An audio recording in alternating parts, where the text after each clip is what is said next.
हटा नया के का खड़ा बड़ा पागल बड़ा हाथ धोई के पीछे तू पड़ल बड़ा दूरे हटा नया के का खड़ा बड़ा लागे करियर के करबा खराब हो हे गोरी दिल लिहलू हमारे हो हे गोरी दिल लिहलू हमारे हो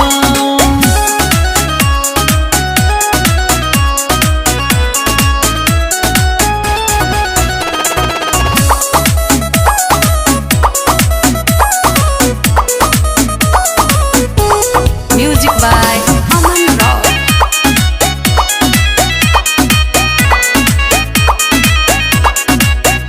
अभी करतानी हम पढ़ाई हो जानी लभ के बीमारी धराई हो तनी बुझी न जान होई न तनिको आसार हो तनी बुझा न दिल के दर्द हो साफे बतिया तू सुनिला हमार हो हे गोरी चुप रहा दिल लिहलू हमारे हो हे गोरी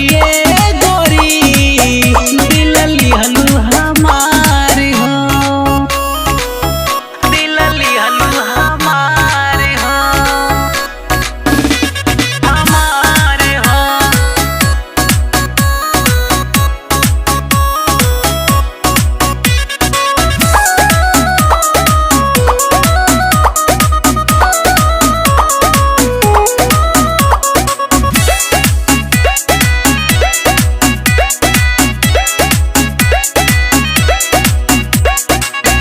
कहे करेला तू परेशान हो हम बड़ी अभी ले नादान हो अच्छा हमरा बतिया के